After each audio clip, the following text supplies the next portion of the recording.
But they've turned things around because he clicked at the right time, because Luis Enrique had exactly in his mind the right process and the right path on how to get to where they are now, collectively, individually, how you get the right mentality, the right team spirit. But it took some time to get there, really. But now he also feels, like you said, that to have reached 4 semi-finals in the last 6 seasons has helped them really in these top 2 games against Arsenal, to face Dortmund last season in a semi-final where PSG were massively favourite, and I think took the game for granted before playing them even. To lose to Dortmund was a huge disappointment, especially with the second leg in Paris again last season. And they learned a lot from that. And if you don't reach that, then you don't learn. I really think that Arsenal learned a lot from the Bayern Munich disappointment last season. And we've seen that in this campaign in Europe. And they will learn a lot from this semi-final heartbreak again and be better for it next season.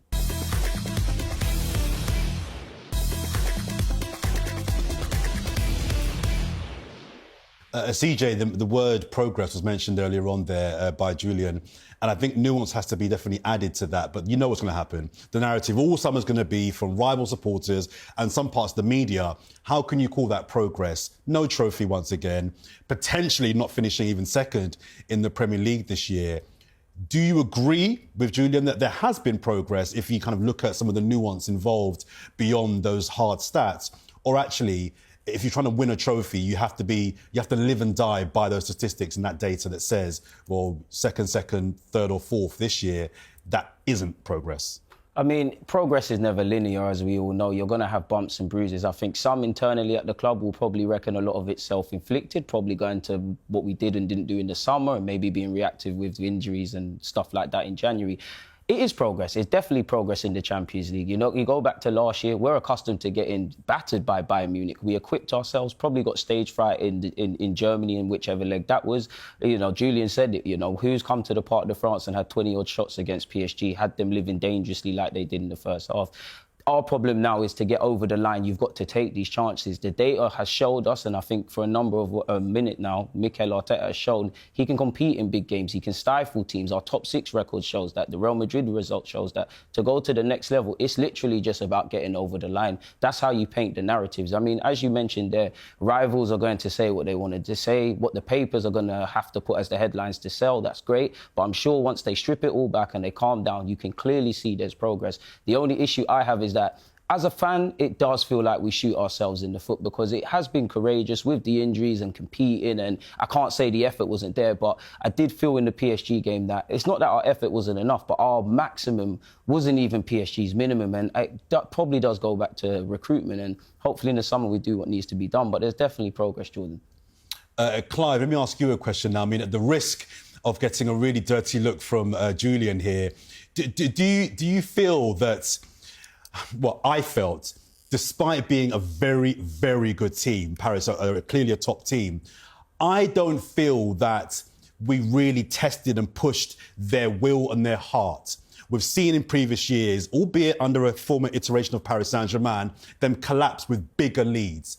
And my thing going to this was, let's test that. But I'm told all week, oh no, it's a new Paris Saint-Germain, it's a new Paris Saint-Germain. So my response was, okay, let's test that. Let's find out behind the talent and the tactics, when it really gets on top, do they really... That Saka miss, I think if that Saka scores that goal that he missed, the one that goes straight across the box, it would have got very interesting. Am I being a little bit unfair to Paris Saint-Germain, or do you feel that actually this was about just one team that over 2 legs and over the competition has proven to have done more than we have?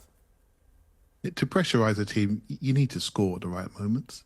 It's really important. And then you see how much a team they really are. So, again, going back to the Madrid game, we had a number of crosses in that game that went across the area, no one to tap it in. If that ends up 0-0, we'll talk about where's our centre forward. We weren't talking about that because Declan Rice stuck to it in the back of the net, you know, and that took us to a different place. And when we put the goal distance between them, then suddenly they're not a team anymore. They're a team of individuals because they were put under pressure. They were forced to come back from behind. We weren't able to do that. We were behind from minute 3 of this tie. So from that moment on, we are forced to put pressure onto them from a position that we're not normally behind that early. I mean, it shook us to silence at the Emirates, didn't it? Right, so, and for that, the game is now set, the tie is set. We now have to affect their mentality. As Jules said earlier on, they've learnt. Their mentality has grown. But also, I will say, some of their key personnel has changed. They're no longer coming to the Emirates with Ugarte. They're coming with João Neves, right? And he's, for me, a better player, right? He's a better player. Personnel matters. It really does matter when it comes down to it. The way Mikel attacks, if you want to go there and look at the way he attacks in wide areas, etc., that's up to you. Personally, I don't mind, but quality really matters. PSG has invested in quality recently. They've moved Dembele into a position which suits him, and he's excellent at it. They added a new wide man who wasn't bad last night, and basically it matters, doesn't it? It really matters. And you look at their team, and it was complete. Yeah, and if you're really honest, we've got a half-decent attacking mid playing centre forward, which tells me we are not ready. We're really hopeful. We really love the team, but we're not ready. Because if we're in that situation, that's not going to work. If we're bringing on Kieran Tierney to play left wing against Real Madrid, that means we're not ready. We're Do not you see what I mean? We're not ready. And it's really hard to say those words, but it's true. Which means we've got a step to go, and it's really clear. It doesn't take much analysis. And that's it for me. We're not quite ready, but we've done a lot with this group. But this is one point I want to make. As fans, we've been investing into this group, really investing into this club. Mikel has brought us all together, connected us. So we've all invested emotionally, and for many of us financially. When you invest, put an investment down, it says to you, returns are not guaranteed. We don't really look at the small print. We've invested. We're on board. We expect a return. Well, we expect a return. Football's not like that, but we really want a return. So for me, the most important thing is to maintain that ambition, to maintain that in the club. So our expectations, which Mikel has raised, are matched by the club's ambition. If we do that, players stay. The ones we want, they stay, they re-sign, and the fans can get realigned again based on a mini reset, in my opinion. But hey, it's all part of the fun. I will come back to you in a second regarding why we're not ready and how do we get ready in a second, Clive. But I feel like I should give Julian the chance to respond to my assertion that his team's heart maybe was there for the taking. But after that, the first 15, 20 minutes for Arsenal was high pressure. We were aggressive, and it was looking good. After that, do you feel there was a lack of, tactical innovation from the manager to really work out, once Paris had ridden that early storm, okay, now they've settled, we're going to do this? Was there a lack of tactics once that kind of initial 20-minute burst had calmed down? No, I didn't think so. I mean, the Fabian Ruiz goal comes against the run of play to start with, and a bit of a shock because it's a goal that is so avoidable, really so avoidable. Not just Partey and Martinelli, but there's a lot, even the foul from Rice, I'm not sure he needs to go there. So there's a lot of things we don't need to go over, but there's a lot of things, and that's a good. But even after that, it's still even. And yeah, PSG will always create because the pace of Barcola and Kvaratskhelia especially, and Doué, and that midfield is strong. Even when Vitinha has a quiet night like he had on Wednesday, João Neves and Ruiz are wonderful players, really. And he worked really well for them. Plus you had a Hakimi, and Nuno Mendes was not maybe so good. But I thought Arsenal, and even at 1-0, there's still chances for Arsenal to come back, and there's still a couple of really good saves from Donnarumma in the game. And I agree with you, though, if Saka scores to make it 2-2, then the next 10 minutes are going to be very tense from a PSG point of view, bringing back all the ghosts from the past and all the remontadas and all of that. And that's where, to go back to what we said, it's moments too. And when you're on top, you have to make it count. It's as simple as that. And I don't think it's an easy chance for Bukayo to score, by the way. I think he sees it late, and Donnarumma is massive, and to come out and to miss the... So you can't really blame Saka, I think, for that miss. But yeah, it's those moments that would have counted the most, really. Let's look forward now, CJ. Clive was talking about expectations earlier on. How do we get to a point now where we are ready? We've mentioned the word ready, and we're not quite ready, and we're getting closer. How do we ensure that next season this football club has the squad, and again, we'll get to mentality in a second as well, but has the package to be a force that can learn from this and kick on and get to at least a final next year. What needs to be done now to ensure that this team is ready to lift a major tournament, a major trophy next season? Well, I think first things first, Jordan. I think Mikel Arteta has to somewhat reinvent himself. He's seen the company that you kind of have to hang around with from a managerial point of view. You know, Inzaghi's been in the semi-finals, you know, Luis Enrique and so on and so forth. So I think he has to kind of reinvent himself, if I'm honest. I think Mikel Arteta has shown me he can plan for a game, he can control the fine margins, maybe has to facilitate, especially in the final third. That quality is one thing and recruitment is clearly what we need, but facilitating our attackers in attacking positions, like I know it's not the same, but I remember someone like Mohamed Salah, he spoke about Arne Slot, told him, you know what, I'll forgive you for your defensive duties if you give me a bit more in an attacking sense. And I understand with the defensive structure that Mikel Arteta wants to do, our wingers have to do a lot of defending, but I want them in other positions. I think Clive said it as well, and it made me go back to the Madrid game. I've got no issues with the fact that we cross and kind of work it from wide areas, but you need someone in the box that ultimately is going to take those chances and put the ball in the back of the net. We all here know goals change games. It changes the dynamics, going back to what you said about Paris Saint-Germain. So I think Mikel Arteta's got to go back to the drawing board. I think generally he's got to find a plan for low blocks. I know the manager can never do anything right for all Arsenal fans or any football fan of any, you know, that and things of that ilk, but I do think it's become a bit predictable. Like, you know, in the 80-odd minute is when, kind of not that he's down tools, but he's kind of forgotten what he wants to do. Maybe he needs to kind of change that, because I always think if you're Luis Enrique, of course you're planning for whatever you're planning for, you're mitigating against Arsenal, but I wonder in the back of their minds, do they know that Mikel Arteta isn't really going to essentially have a plan B? We know we're going to have fullbacks inverting. We know we're going to move it down the left and the right. We know we're going to kind of wait for that perfect opening. So I think it's a case of Arteta kind of reinventing himself, because I do think it's quite naive if we just assume we get a left winger, a striker, and a number 6 if Partey's not there, and we just get better. But I find it around recruitment. There's no way around it. We need a striker that's going to score goals. We need game changers in the final third. This is why attackers are paid all of this money, because they make the difference. I think it just comes down to that. And I think it comes down to depth, because our players are spent. As courageous as it's been with a depleted side, and as much as we've gone for it, you know, you've got Timber post ACL playing a lot of minutes. I think everybody forgets Saka is coming back from a big injury, and in the last few weeks he's looked like such. And even from a tactical point of view, PSG had about 5 or 6 players around Bukayo Saka. OK,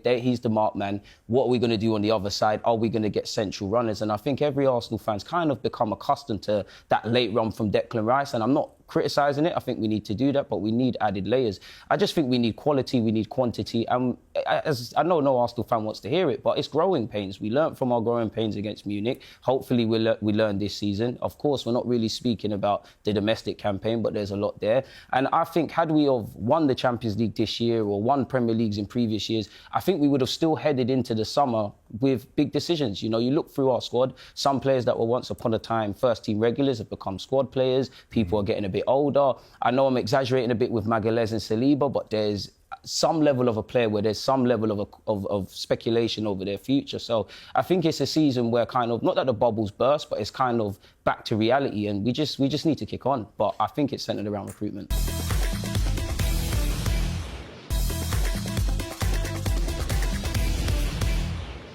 So on recruitment, Clive, let's talk personnel. I personally think, in terms of the goalkeeper and the defence, that 5, if you like, and even the backups, that's a defensive unit I'm confident can be the basis for a Premier League title win or a Champions League win. It's the front areas. Even if people fit, I think in the front areas there's question marks. So if I was to read out the names of Martinelli, Odegaard, Saka, Jesus, Havertz, how many of those players do you feel get into the top European clubs? And I know we've knocked out Madrid, but let's Madrid, your Liverpools, your Cities, your Barcelonas, your Inters, your Parises. And I guess the follow-up to that, is there a lot of surgery required in that area? And do we need to be a bit honest about how good these players are and be a bit brutal in, we like you, you're good, you've got to a certain level, but actually, if we're going to go that final line, there's some really harsh decisions that might need to be made in that frontline area this summer. Yep, in any sort of project, there's a phase called renewal, and I think we're at that point where we need to renew the top end of the team. What CJ was saying there about Arteta reinventing himself, I think, to paraphrase it, we need to reinvent ourselves maybe in attack. And I think that's the key part for me.